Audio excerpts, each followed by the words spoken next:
Yahoo! Hello, hello, hello mga masters! Welcome po sa ating Master Worm Health Trivias. Ayun, mag-rebranding po tayo dahil iba na po yung ating format ngayon. So mainly, wala na po tayong G na ipinapakita dito. So we'll just focus more on the visual aids. Alright, so are you guys ready? So before we start, I will ask for your thumbs up. Please don't forget to like, share, comment, and subscribe.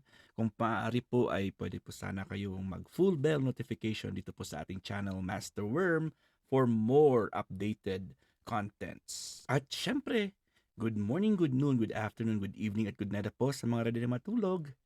At welcome again sa ating Master Worm Health Trivias. So we will look back on our previous discussion because I want to complete this. I want to start this all over again. So this will become a series. All right. So for now, our topic will be about sore eyes. All right. Who among you here have already experienced sore eyes? Okay. So we'll define what sore eyes is. So it is an unpleasant sensation in or around one or both eyes. So unpleasant, which means it's uncomfortable.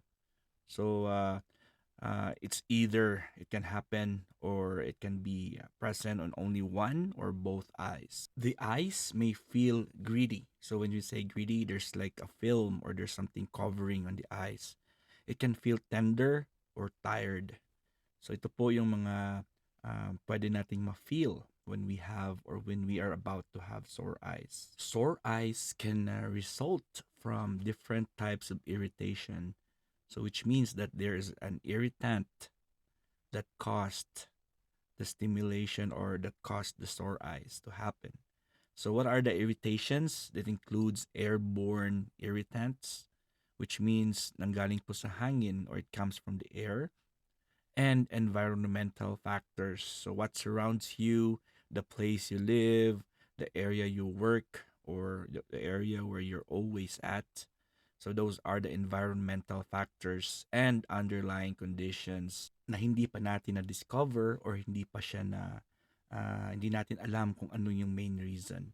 So, marami po yan sa ating paligid. Sometimes it just happens because we are overexposed, or sometimes we're busy and we don't really take care of ourselves. So these are the few reasons why we have sore eyes. Of course, sore eyes are very, very treatable, but may present further complications. So aside from the sore eyes itself, pwede po siyang mag-develop ng other health issues. I'm inviting each and every one of you to please share. And of course, this is a regular schedule. So 6 o'clock in the morning Philippine time, and I don't know what time it is in your own country. Sa akin naman is 4 o'clock in the afternoon every day. So I really, really want to invite each and everyone kung pwede po tayo ay mag full bell notification para always updated po kayo. And I hope that you guys were learning sa ating mga topics dito. So ito po ay in honor po, syempre, promise ko po ito sa ating G na i-continue ko po and I'll make it better. So thank you so much again sa inyong presensya and let's continue with our topic. So sore eyes may result from conditions or factors such as, so pwede siyang maging mga sanhi or mga causes po ng uh, sore eyes. So number one po is dust in the eye or meron po siyang pumasok sa ating mga mata. Something was stuck or something irritated our eyes. Number two is sinusitis. Okay, so next is blepharitis. And next is conjunctivitis. Next is sty. Or it can also be caused by glaucoma. So we will discuss this one by one. And of course, thank you again sa inyong mga love and support dyan. At please don't forget po na makipag-interact and makipagdikitan po sa baba. It is very possible for us to treat some types of eye soreness or yung sore eyes sa bahay or tinatawag nating homeopathic approach, yung tayo-tayo lang po. And some underlying conditions require a doctor's care. So ano lang po, warning lang po sa inyo or sa ating lahat na not all eye problems or not all of these mentioned uh, eye conditions or health conditions are treatable at home, but we sometimes or most of the time need to see a professional doctor. So let's proceed po sa pinakauna. A foreign object can become stuck in the eye such as dust, pollen, or an eyelash. O di ba mga masters? Kung minsan po ay nasa labas po tayo at medyo mahangin, so pwede tayong mapuwing. Okay, dust may come in, may penetrate our eyes. And of course, pollen naman po is syempre may mga time kung minsan na madami po yung um, sa season natin, seasonal po siya. May mga times kung minsan na nagpo-pollinate yung mga bulaklak.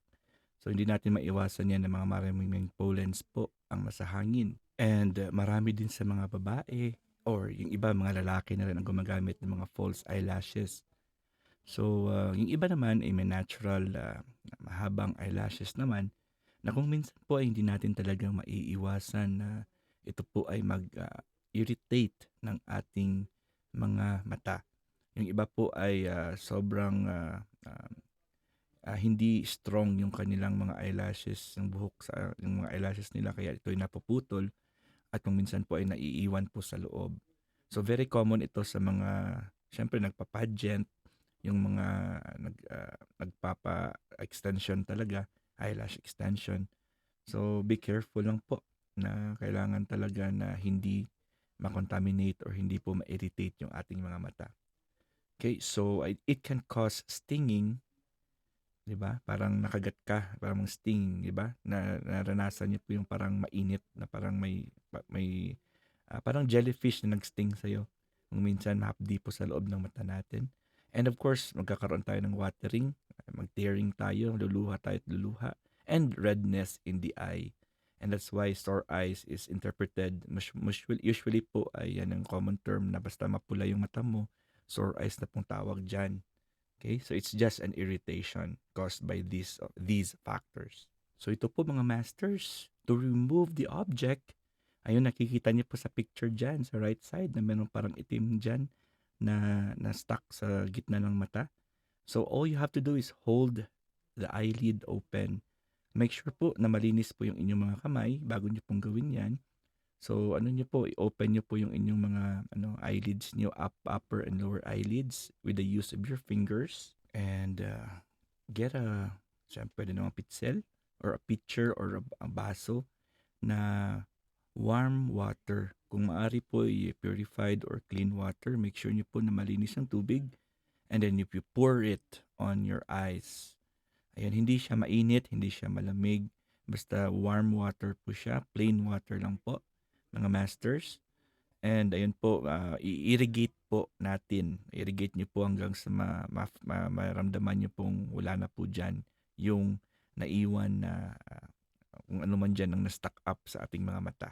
So kung meron na po kayo dyan na artificial tears, pwede niyo po yan, yun ang gamitin niyo na lang. Instead na pong gumamit kayo ng warm water, kung meron naman kayong mga artificial tears na drops, yun po ang inyong i-apply directly sa inyong mga mata kasi mas safer po siya, lalo na po kung yun ang lagi mong ginagamit. 'Di ba? So paano yun? Nung una, buksan niyo yung mata niyo sa pamamagitan ng paggamit ng inyong mga fingers, upper and lower eyelids. And then, gently pour warm water. Yun ang first option. Or, gumamit ng artificial tears or teardrops.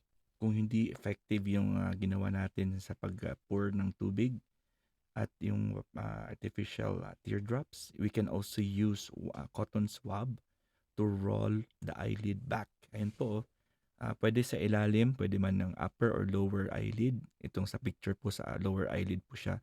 Pero kung sa taas naman po yung black ang na-stuck up dyan, so sa mata, sa upper eyelid niyo po, ang cotton buds or cotton swab hold back.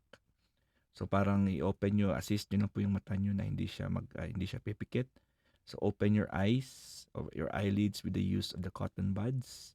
And syempre, gumamit ng another extra na cotton or Q-tips or cotton buds or malinis, basta malinis po siya.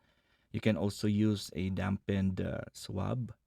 Medyo basa po siya ng kung artificial tears man ang gagamitin mo, yung tubig na ginamit mo kanina sa basa ng iyong mata, pag-irrigate.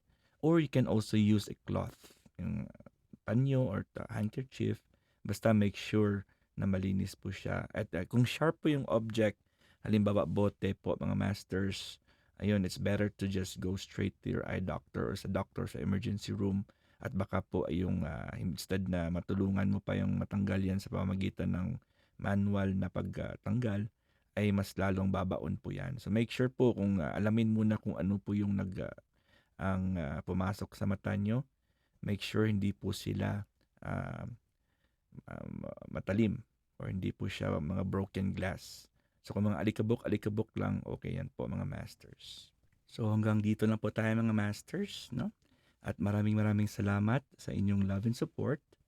Let me take this opportunity para po ay ako'y magpasalamat at natulungan niyo po ako sa pag-move on sa pagkawala ng aking mahal na alagang si G. And I already I promised it to G na I will continue the health trivias. So, without you, mga masters, and mga ka-G, na, you know, you've been with us, Master and G, for 2 years or more, 2 years and 2 months. Kasi 2 years and 2 months ago ko siya nakuha as a pet. So immediately po nung nag-start po, nung nandun na po si G sa akin, ay nag-start din po ako sa pag-vlog about sa kanya. And I also started teaching about health, pero hindi lang po siya consistent until 2 years ago. Nung nag-start talaga ako, mga 1 year and a half siguro na naging consistent. Anyways mga masters, maraming salamat and God is great. Yahoo!